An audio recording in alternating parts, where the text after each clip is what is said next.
Do you know which families struggle the most financially as they get older? It's usually not the poorest families, and it's usually not the wealthiest families either. It's the families caught in between.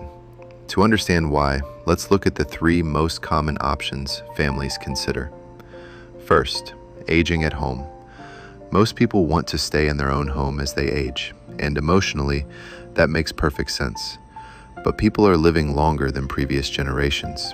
That also means a greater chance of needing help with daily activities. The problem is that there is already a shortage of caregivers. Good caregivers are often fully booked and have other clients waiting. In California, finding a quality caregiver can easily cost more than $30 per hour. If your parent needs care 8 hours a day, 5 days a week, that's over $5,000 a month. And that's just caregiving. It doesn't include housing, food, transportation, medical expenses, or other daily living costs. Most importantly, home care is usually private pay. Many families are surprised to learn that insurance often does not cover these costs. The second option is a senior apartment. At first, a $3,000 senior apartment sounds affordable, but senior apartments solve housing. They don't solve caregiving.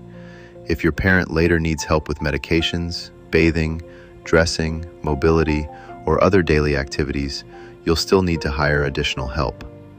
Now take that $3,000 apartment and add another $4,000 to $5,000 a month for care. Suddenly, you're spending $7,000 to $8,000 every month.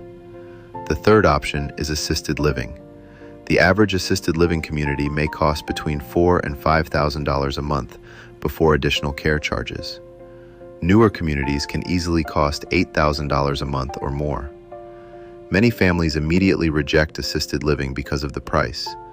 But here's what many families don't realize.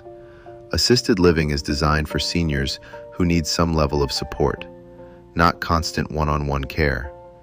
In most communities, one caregiver is helping multiple residents at the same time.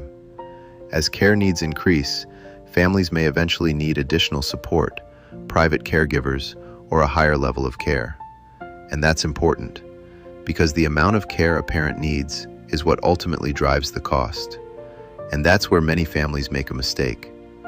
They spend years comparing home care, senior apartments, and assisted living, but they're often comparing the wrong thing. The biggest cost driver isn't where your parent lives, it's how much care they eventually need. That's the factor that changes the math completely. And this is where many middle-class families get stuck. Lower-income families may qualify for government assistance programs. Wealthier families often have enough assets and income to absorb the cost. But many middle-class families are caught in between. They make too much money to qualify for meaningful assistance, yet they may not have enough resources to comfortably afford long-term care. That's why planning ahead matters, because when a crisis happens, your options become limited. The earlier you start planning, the more choices your family will have when care is eventually needed. If you're helping aging parents today, planning for your own retirement, or simply thinking about the future, consider subscribing. On this channel, we'll talk about aging, retirement, caregiving, senior housing, and the difficult financial decisions many families don't discover until it's too late. Because growing older is inevitable, but being financially prepared is a choice.